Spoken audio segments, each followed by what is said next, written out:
Hello, today I'm interviewing the WillowTree system. We're going to talk about a bit about Tics and DID and a few other things, so I'll hand you over for them to introduce themselves.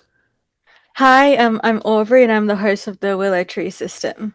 The first question is, how does both having ticks and DID affect like fake claiming and how they affect different alters? So we have found that different alters can experience ticks very differently and like their severity is very different. Yeah, definitely, definitely. That is something that we do experience quite a lot, and it definitely does lead to a lot of fake claiming.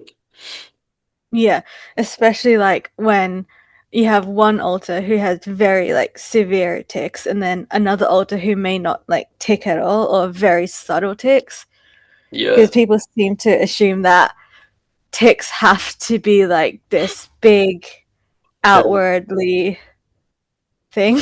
Yeah, no, definitely. And I think like as well, people one, it makes people just fake claim the ticks, but it also makes people fake claim the DID and just like have this view that you just fake things for the fun of it.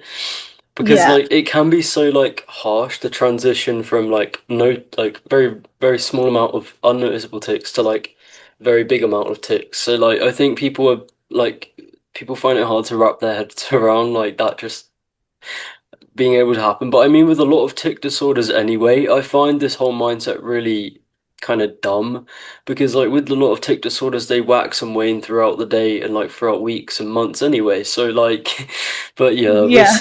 we've got a long way to go with these things. Yeah. So, Yeah, for us, since we have like a generalized tic disorder, we find that if an alter is more stressed or more anxious, their tics tend to be a lot more severe. could you just tell me about that? I don't really know about many tic disorders that aren't Tourette's. Yeah. So for generalized tic disorder, it's generally you either have vocal tics or just uh, motor tics. Although you can technically have both, it's usually just one or the other, while Tourette syndrome tends to be motor tics and vocal tics. Hmm. Um, yeah, and for us, we find that ours is definitely caused by anxiety and stress, which can make our tics a lot worse. So that makes sense. I mean, to be fair, it does sound quite similar to Tourette's, but I think there's like a few differences. Like, I think Tourette's is like it tends to start in childhood, and I think it's neurological based, whereas a lot of other tic disorders can be linked to other conditions as well, Yeah, like anxiety, like you say, and stuff like that. yeah. Like I know it's pretty common with ADHD and autism, Yeah, um, those types of tics, and I have heard like PTSD induced tics as well, which is yeah. another form of like generalized tic disorder. I think I've heard that, I mean, don't quote me on this, but I'm pretty sure that tic disorders in general are really commonly comorbid with like dissociative disorders like DID as well. Yeah, I think it's got to do with like the PTSD side of things. Yeah, yeah. Yeah, and like we find that we each deal with our tics very differently. Hmm. So like our littles are able to not control but like manage their tics by stimming. Yeah. Do you find that that's like with kind of, masking levels with littles? Like I often find that the littles in my system, they either aren't capable of masking or they just don't mask because they've not really got the societal and the social Yeah. pressures of like, their symptoms of neurodiversity and stuff. I think so because we have one of our littles who just doesn't mask at all, and then we have another little who tries to mask, but her like lisp comes out really often. But with the stimming, like both of our littles stim a lot and they don't really mask it. But if they do try and mask it, the ticks get worse. Yeah, that definitely makes Yeah. sense. It's like the outlet. I mean, as well, we find that the older alters in the system, the people who aren't littles in the system, they will deal with tics in much more, societally average ways. So they'll kind of just become more anxious. The anxiety will get more intense, and they'll take breaks, or they'll just leave situations rather than just Yeah. tick and just like do what the body needs to do. Yeah. We find that our ticks happen in like doctors' offices very often, so we can't leave Oh no, that's as like well. the worst. That is the worst. Yeah. Like for us, it's I think it's linked to like our ADHD as well. It's just having to sit there and wait and Hmm. mask is what Hmm. causes the anxiety, especially with like the other alters who don't mask as well. Yeah, I think I can relate with the ADHD kind of linking with tics. Like, I find that, you know, I do have inattentive ADHD, but I do struggle with just waiting and sitting still and, things like doctors, definitely. Yeah, So, like, the more you try to kind of control your kind of ADHD symptoms, I guess, like the hyperactivity side or the needing to move side, like the worst yeah, tics get, it has to come out somehow. So it comes out in yeah, tics. yeah. We definitely experience that as well. Like it comes out in tics because we Hmm. refuse to Yeah. let the ADHD side come out. It's just a chronic cycle of masking, Yeah. one thing after another, honestly. So the second question was, what's one thing you wish everyone knew about ADHD? And for us, that is that alters are allowed to have the same interests, and it doesn't mean that we're faking it. Yeah, no, I definitely hear that, and I think that's a common issue. It's one of those things that's so kind of deep rooted and pushed onto people that, like, even I believe it myself. Like, if an alter and I share the same interest, I'm like, oh my God, I'm faking. They're just me, Yeah, and then, like, I yeah, mean, because that is so deep rooted like that, so I really hear that.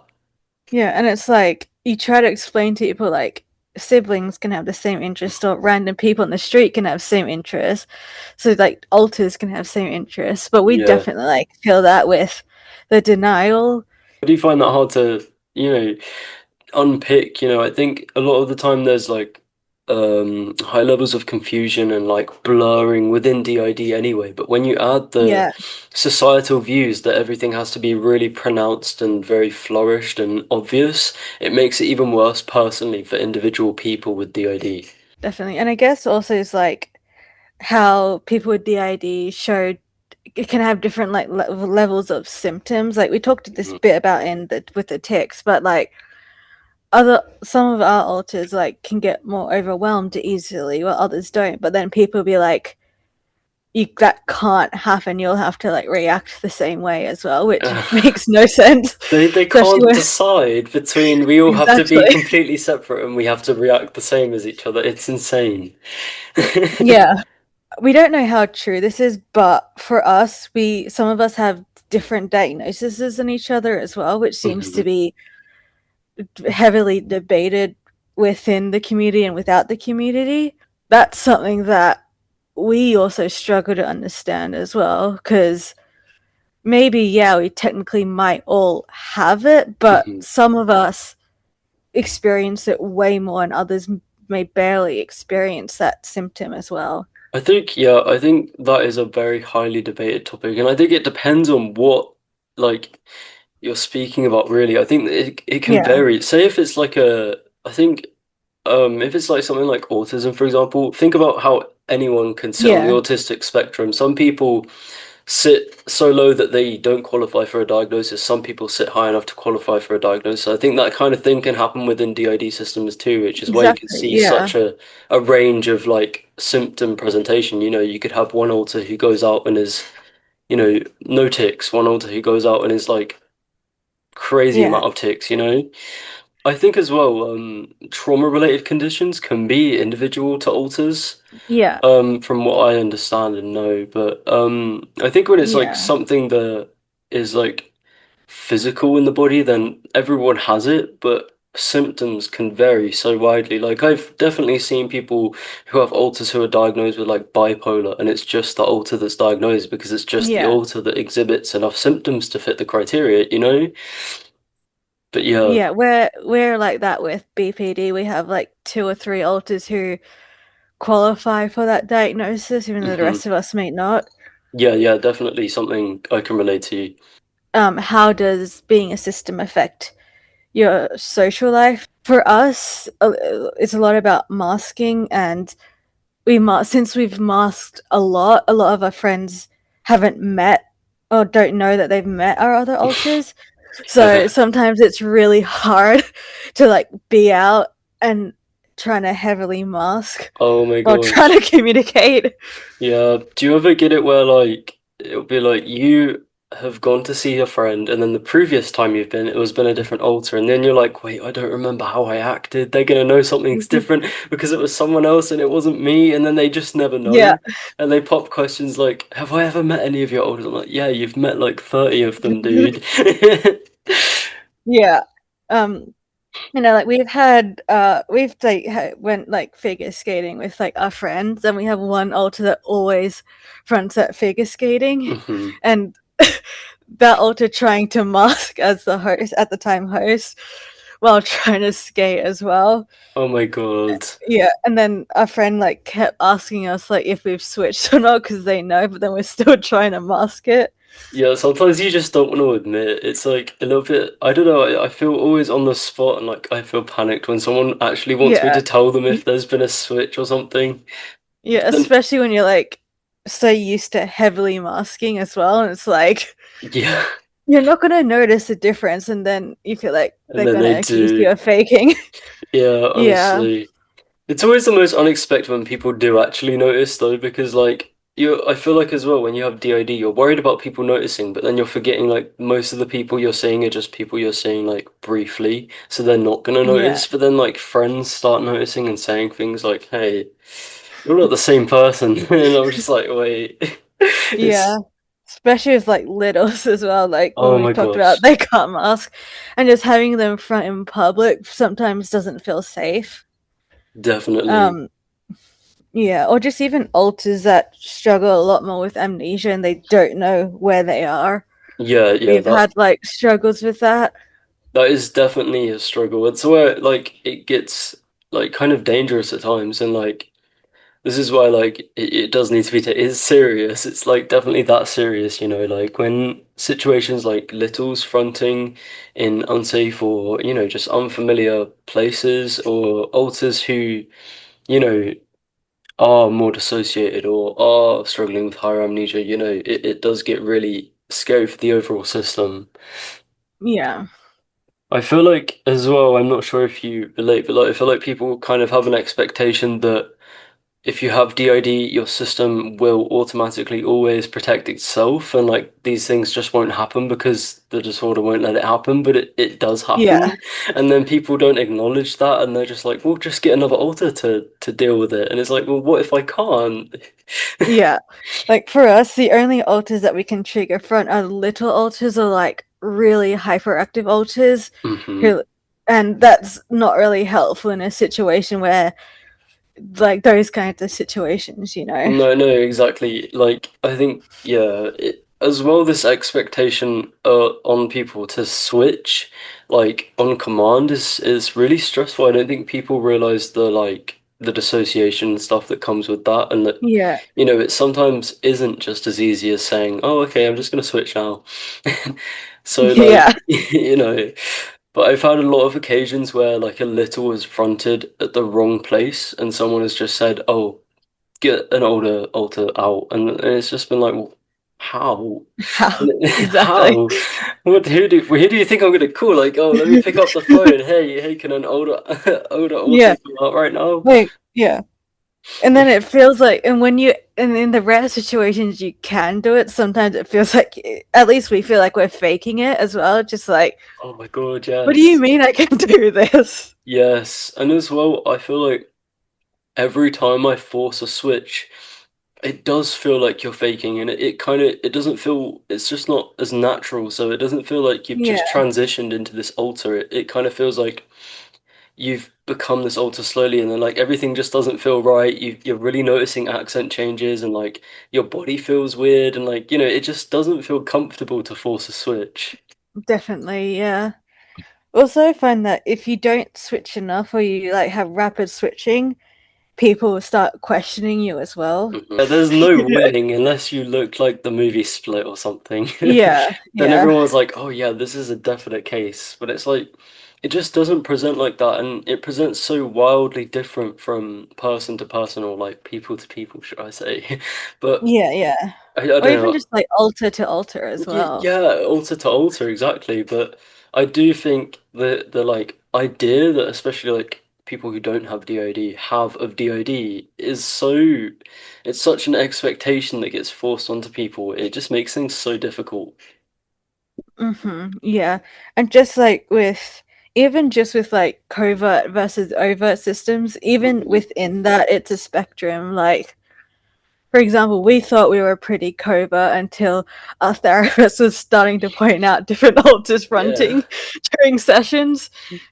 But like, yeah, but like, I feel like the average person wouldn't be able to tell hmm our switches for the majority of alters unless they like really, really know us. Yeah, yeah, definitely. I mean, even when it comes to things like such obvious signs like accent changes, like I've had people just think I'm being silly or like just messing around and I've literally just like switched to like a London accent or something. And Yeah, then they just go with it because people I don't know, I guess people just have an expectation of covert and overt and like even within over, people expect it to genuinely be like you just transform into a completely different person, like your facial yeah, features and your hair changes, like, and it just doesn't necessarily happen. Like, for like overt can just look a lot simpler than like even the idea of yeah. overt.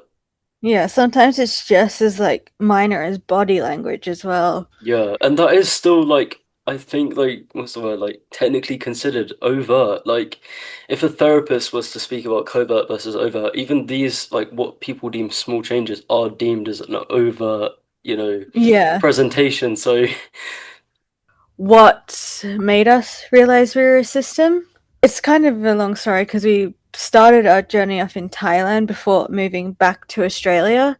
So we'll talk about a bit about the differences between the two. But first, it started off with like us Googling because we were convinced we were like possessed or like something along those lines. Like, because we kept experiencing like amnesia and like feeling like someone was taking over our body. mhm. I don't know if you've experienced anything like that Uh, before. yeah, definitely. That is exactly basically the same how it started for us, working out. So we googled that, and somewhere along the lines, it came up with DID like popped up, and we looked into that, and we were like, "Yeah, this is us." But at the time, we were like, "There's no way we could have it," because we were under the impression that it was like extremely, extremely rare. Yeah. So yeah, which is a major problem still, I think, these days. Yeah, so we just kind of ignored it until one of our therapists brought it up to us, which was a therapist in Thailand. Mhm. And at the time, they brought it up to us as multiple personality disorder because in Thailand, the word for dissociation is like a really complex word that even the average doctor has probably never heard of it and stuff. Oh. Because like it looked like she was trying to think of the word like dissociative identity disorder, but she was like, I have no idea. So she just actually she technically called it multiple identity disorder, Mhm. which I think is slightly better than multiple personality disorder, Yeah. but that's what it's mostly called in Thailand, unless you have like a specialist who knows what the idea is or like So dissociation I'm is. guessing it's quite like early in recognition over in Thailand. Yeah, just mental health in general is like hmm pretty early recognition. But also, I think just the word dissociation was unlucky in how complex it was set to be. Is it like But complex with the language, like how it's actually said, or is it? yeah, it's like how it's said, and it's just not commonly known. Like, Oh. I speak fluent Thai, and I still can't remember what it is. I didn't get to talk much about over there since that's when I moved back to Australia, and it took about 3 years to get like a diagnosis because a lot of people here don't know what DID is or don't know how to treat it and just Mhm. say that you're too complex and pass you on. Yeah. Sure you've experienced that. And that's in Australia, so yeah, Yeah. I mean, as well, that's kind of crazy to me because, I know so many systems from Australia as well. Um, but I mean, it's just, I think it's just over worldwide, it's just so under researched and there's not enough psychiatrists or psychologists who will actually treat or even speak to someone who has DID because they're all just Yeah, like, nope, too complex for me. yeah. Yeah, the second they see that, even when we weren't officially diagnosed, but they were suspected, they were like, "Yep, nope, we're not doing this." Yeah, yeah. Like we contacted over 50 psychiatrists in our state, and Wow. basically most of them said no, and then a couple of them said yes, and then talked to us one time was like no. Wow. So That it's is like, so, that just must feel so like, wow. I don't know, just yeah, disappointing and, it's frustrating as well, just because like then they send you like referrals to other places, but then you're like, I've already been to these places, ah, you know, yeah, I and can it's definitely just relate like, to that. Being referred to one place, them saying no, then them saying, go back to the place you were at before. And it's like, they said no already. Where do I yeah, go? yeah. Like we did some research and we found that there's only one therapist in our city that does treat people with DID, but we're not comfortable seeing them because they're like kind of like an old man. Yeah, I think that's another problem as well. Like, even when there is psychologists or psychiatrists who will treat DID or see patients with DID, they're not always accessible to the individual. Like, I think it is a very common issue with people not feeling comfortable seeing, for example, an older man. And Yeah, but that is really important when it comes to trauma-related therapies. Like, you need to be able to feel comfortable with the person you're working with, so it does really close it off. And then there's also situations with people having to just travel. Like, the nearest clinic to me is like about 2 hours on the train. So if I want to go, I'm gonna have to get a 2 hour train every single time, and it does really close off yeah. options. We did find one psychiatrist, but we'd have to drive for 3 hours if we wanted to see them, which is It's just not yeah. accessible. Somehow we ended up finding a neuropsych who was able to diagnose us with DID. Well, that's great that you did find one eventually. It's just so like it's just so sad and like it's just so disappointing that it's such a struggle to even, be Yeah, seen or spoken to about it. yeah, definitely. But she was pretty like good. Like she didn't know what much about DID, but she did research in her own time just to be able to diagnose us. So I think more like medical, like psychologists or psychiatrists need to do that as well. Yeah, I think that is a big thing. Like, just being willing to say, look, I don't really know much about this, but I'm willing to learn. And like, that's something my addiction worker kind of did with me. She had Yeah, no specialism in mental health at all, strictly addiction. And she took the time to listen, to learn, to work with the individual alters who really needed the help. And it just made all of the difference. And I honestly don't see why more people can't do that. Obviously, they need to be making sure they're doing things properly and stuff, like when it comes yeah, to treatment and stuff. But, a lot of people were just like, nope, straight away. They won't even bother. So, yeah. But even for us, like some of the psychiatrists we only wanted autism from, but they still would say no because of like the mm, DID and stuff as well. that's definitely another issue as well because, when you're going to see a DID specialist, you're seeing them about the DID. If Yeah, you have other co-occurring conditions, then you might need to be outsourced to like other places for other things, and they just won't take you because you got the DID label. And it's just, yeah. yeah. So I guess the other thing that we wanted to talk about was having like pets and how they can notice like switches and stuff. So our cat doesn't. So he doesn't like some of the alters. So he'll like slap them in the Oh my face, God. or he'll like he'll run away from the littles and stuff. Oh my gosh. Yeah, that's kind of relatable. When I had cats, they did the same with, especially with my littles. They would just run away. Yeah, yeah. No, like sometimes when we're in distress, he'd be like, "Nope," and he'll just like bap us on the face and run Oh, off. tough He's like, love. yeah, tough love. Just like, no sad. Pets not liking littles because they play too rough. Yeah, definitely that as well. Like, littles just having a poor concept on like how strong the body is, I guess. And so like Yeah, they play too rough with animals and stuff. And yeah, my cats would like run away, and my cats really liked some of my alters, and like especially one of my female alters, like my boy cat was like in love and like would like curl up on her chest and stuff, and it was so That's sweet. yeah, that's adorable. They really Even can just yeah, tell. yeah. Even our like we have horses as well.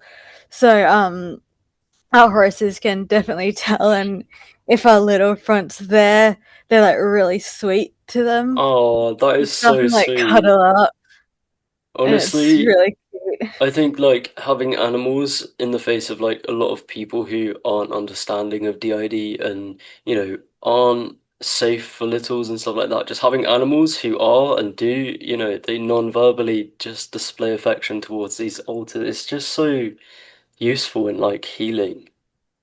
Yeah, definitely.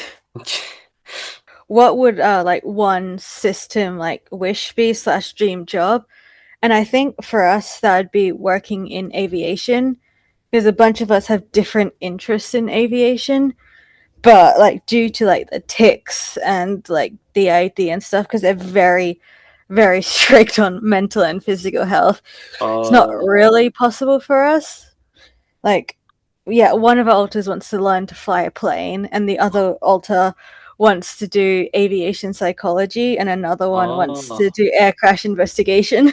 that is so But cool. I guess that's a struggle that systems experience where there's stuff hmm that they want to do, but they hmm can't do, whether that's not being able to be out in front enough, or like due to other health issues. Oh yeah, definitely. That is a big issue. We face the same thing, like some authors have like really intense aspirations and dreams, but because of, we're all sharing one body, we all have one kind of body to like do these things. We can't front always all the time. Like, no, everyone wants to have a go and then like yeah, Yeah. it is so frustrating. Thanks for having me on to explain my experiences with TIC and DID, and I hope it can help someone else out there. Thank you for joining. It's been great speaking with you. So yeah, thank you and goodbye Bye. everyone. Bye.